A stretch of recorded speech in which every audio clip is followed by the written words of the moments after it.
Ah, tiens, moi, elle t'a parlé. Tôt. Depuis on m'a montré, il s'est touché un peu l'ordinateur, il s'est allumé, il s'est manipulé un peu. Quand moi, il va sur Internet, là, non, c'est pour Zassa, c'est pour Sassa, les Kensu, à 225 bras. Tiens, information, c'est cracra, c'est vrai, vrai. Et puis quand tu regardes, non, c'est pas le style bien, man. Quand tu écoutes ça, là, c'est tchouech.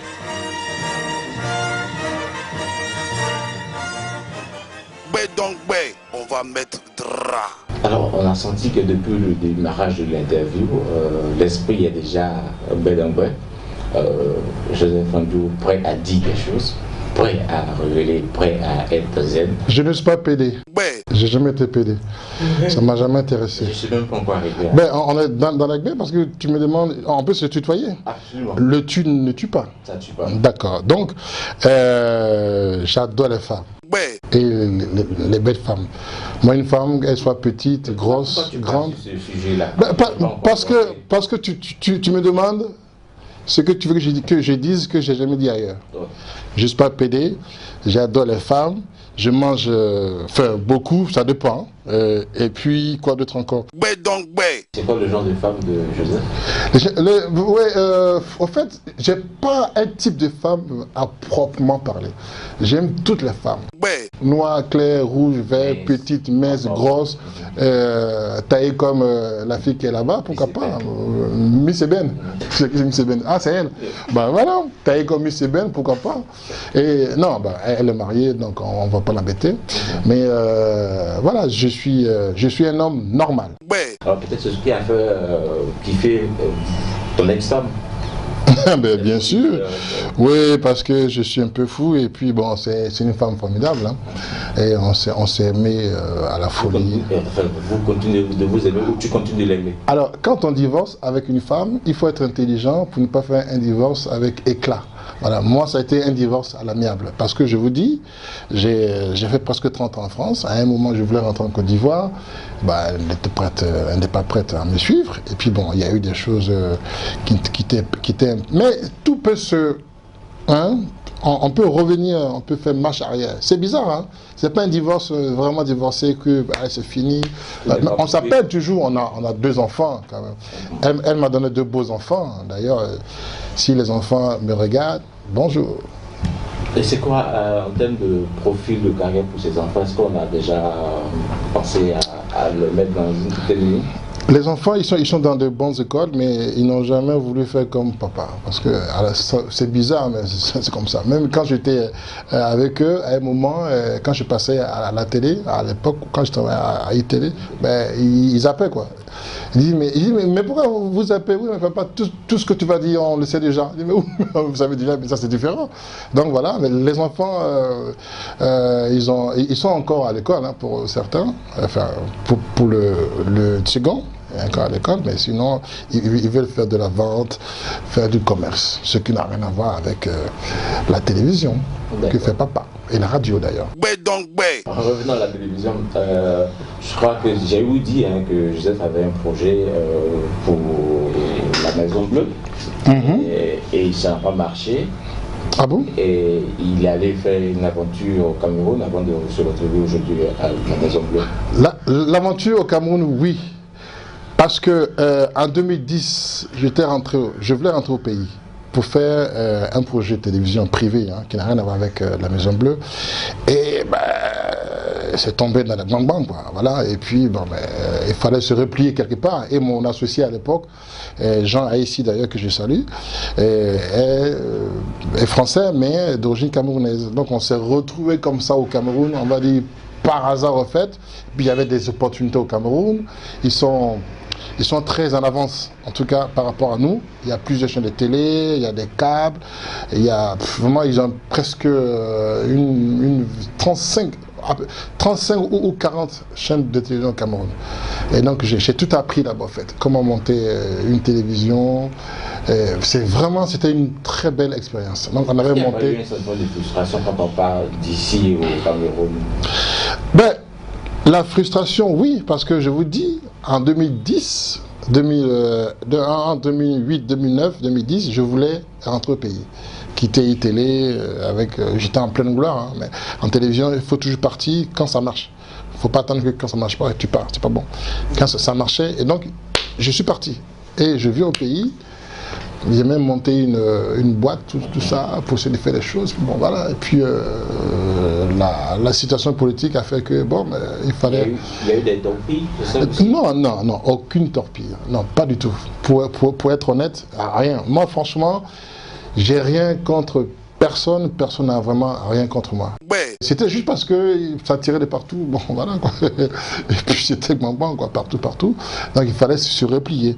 Et d'autant plus qu'avec iTélé, quand je travaillais pour Canal+, j'avais une pseudo-popularité un peu partout dans tous les pays d'Afrique. Que ce soit le Gabon, le Mali, le Sénégal, même Zimbabwe. On m'appréciait là-bas, du côté de Harare. Alors donc c'est pour vous dire que j'ai voulu saisir avec mon associé cette occasion de pouvoir travailler quelque part en Afrique et de revenir quand ça va. Et aujourd'hui ça va très bien depuis quelques années. Et donc il y a 1 an que je suis au pays avec grand plaisir. Donc j'avais pas de projet sur la Côte d'Ivoire. J'étais venu en 2012 avec Aka Saïlaza qui était président, qui était le DG d'ici, et on a formé l'équipe des journalistes et des techniciens ici même à la RTI. Voilà, on a fait 1 mois avec mon associé, on a fait 1 mois de formation. Et d'ailleurs même je retrouve ces mêmes caméramans que j'ai formés encore ici à la RTI. Alors, quand on a travaillé dans des chaînes de télévision européennes, on t'a que c'est aussi accompagné d'un bon pécule, d'un bon salaire, d'un de chiffres de zéro derrière, et on se retrouve en Afrique, au Cameroun, puis pays natal. Quand on fait la comparaison ici, c'est quoi? C'est plus la passion, mais on laisse tomber un peu les zéros derrière les chiffres là. Alors, je suis revenu en Côte d'Ivoire parce que j'avais dit, c'était dans mon projet, de revenir au pays. Mais quand on revient ici, il ne faut pas faire l'erreur de faire la comparaison avec les salaires ici et là-bas, hein, pas du tout. Ici, on est en Afrique, on mange bien. Franchement, je suis aussi à l'aise. Hein. On mange bien, on a des amis, il y a une bonne ambiance, il y a le soleil. C'est important le soleil. Il y a le soleil, parce que là-bas, parfois, il n'y a pas le soleil. Et en France, même pour descendre, pour acheter du pain, en hiver, il faut mettre des chaussures. Voilà. Et c'est vraiment chiant. Tu vas juste pour même dire bonjour à quelqu'un qui passe en bas, il faut te protéger. Et ici, il n'y a pas ça. C'est le soleil partout, vous voyez. Et l'argent, par rapport à l'argent que je gagnais là-bas et ce que je gagne ici, c'est acceptable, c'est même très acceptable. L'équipe de ce midi, s'il y avait un élève à blâmer parmi les animateurs et les chroniqueurs, qui serait à blâmer? S'il y a quelqu'un, pour être honnête, oui, s'il y a quelqu'un à blâmer, peut-être Philo. Parce que j'aurais voulu qu'il soit encore déchirant, quoi. Encore plus fort, encore plus marin. Il est bon, hein. Philo, il est très bon. Mais avec ce métier-là, il faut toujours être bon, il faut toujours aller de l'avant. Je vois Philo vraiment le meilleur chroniqueur d'humour en Côte d'Ivoire et le meilleur comédien. Bon, il faut déjà qu'il arrive à battre Magnifique et Abou, Abou, Adam Daïga, tout ça. Bon, quoique c'est pas le même style, hein. C'est pas du tout le même style. Donc Philo, c'est une vraie mine d'or de la RTI. Voilà, il peut faire encore plus fort que ça. Je crois que l'année prochaine, quand on va revenir pour la deuxième saison, il sera encore plus mordant. Je le veux encore plus mordant encore. Le bon élève, c'est qui? Le bon élève, Caroline Da Silva, évidemment. Le moins bon. Moins bon, non, mais franchement, les enfants, ils ont évolué, hein. Au départ, il y avait quelques difficultés de mise en place et de lucidité, pour prendre l'expression de Marie-France Gras. Mais je suis très content parce qu'ils ont compris là où je voulais arriver avec eux. Ils ont bossé. Même Alissa, qui faisait des petites fautes au départ, elle s'est rattrapée. Hein. C'est formidable, vous voyez. Des petites fautes à l'antenne, elle s'est rattrapée. Elle a bossé, vous voyez. L'élève qui vous crée peut-être plus de problèmes. Non, non, elle ne crée pas. Alissa ne crée pas vraiment de problèmes. Ce sont les gens qui en font de faux problèmes. Alissa, elle est là, elle fait une rubrique qui est People, donc affairage, qui parle des gens. Mais évidemment, les gens ne sont pas habitués, peut-être encore ici en Côte d'Ivoire. Ils ont été un peu habitués avant, mais là, c'est du vrai People avec des affairages qui font mal. Et ce midi, c'est aussi ça. Hein. C'est-à-dire qu'on rigole, mais on connaît aussi un peu. Parce que il fallait ça pour réveiller un peu les jeunes gens en Côte d'Ivoire. Vous voyez, Alissa, c'est, je ne vais pas dire c'est le chouchou de l'équipe, mais Alissa, c'est le reflet d'une certaine frange de la société africaine, même mondiale, avec des tatouages, des piercings. Ouais, ça, c'est Alissa. C'est notre bébé. C'est notre bébé à nous. Alors, s'il arrivait qu'il y ait naisse un sentiment, je dis, d'amour avec amour charnel, hein, je dirais, avec l'une des chroniqueuses, est-ce que Joseph serait prêt à assumer ça? La question c'est, est-ce que je compte sortir avec une de mes chroniqueuses, une ou un des chroniqueurs? Je peux aussi sortir aussi. Je peux aussi sortir aussi avec Philo, ouais, Jean-Michel Honnet. Oh, Jean-Michel Honnet, putain. Tu imagines Jean-Michel Honnet dans mon lit? Merde. Non, pour être sérieux, moi j'ai du mal à aller avec des collègues proches. C'est vraiment du mal. Et à iTélé, c'est ce que j'ai démontré. À iTélé, j'ai mis toutes mes collègues femmes, c'est-à-dire les filles du groupe Canal+, au défi qui, un jour, dans une réunion, on était tous là, hein, toute la rédaction de iTélé Canal+, et j'ai dit, vous tous, toutes les filles là, si une croit que, ou pense que, ou a vu que j'ai fait un petit clin d'œil, qu'elle lève le petit doigt. Personne. Parce que, par contre, je venais à Canal avec des bombes africaines, mais des filles, et ça pouvait les tuer, quoi. Parce qu'à un moment, je me dis, mais putain, le gars, pourquoi il ne nous regarde pas? Moi, j'avais comme principe de casser ce mythe que les Blancs, entre guillemets, quand je dis Blanc, j'englobe, hein. Si je dis Européens, il y a aussi des Européens noirs, hein, mais que les Blancs ont sur les Africains. Grosse bite, coureurs, athlètes, danseurs, musiciens, sportifs. Alors que moi je venais rustique, oui, alors que moi je venais à iTélé pour casser tout ça. Donc jamais je n'ai dragué une copine. C'est pas l'envie qui me manquait, hein. Elles sont belles, certes, mais j'ai dit non, Joe, pas ça. Voilà. Ça arrive aussi avec l'équipe de samedi. L'envie peut.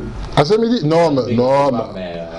Non, peut-être entre les chroniqueurs eux-mêmes, peut-être.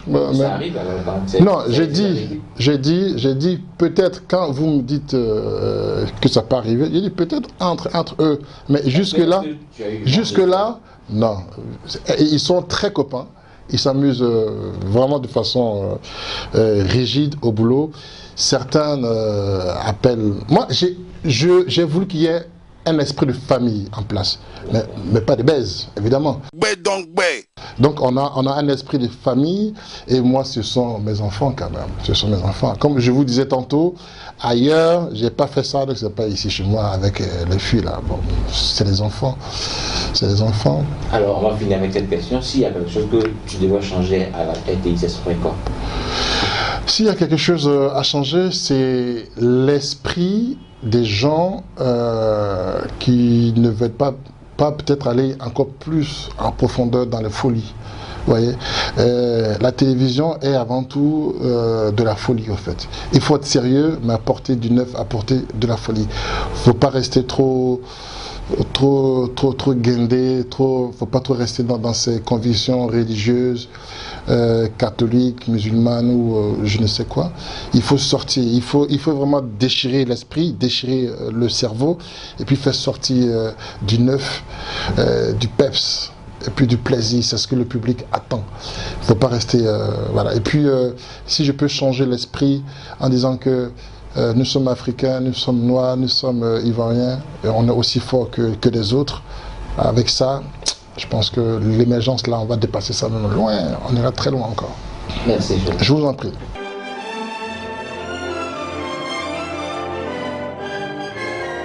Actu 225, le site officiel de l'année 2015.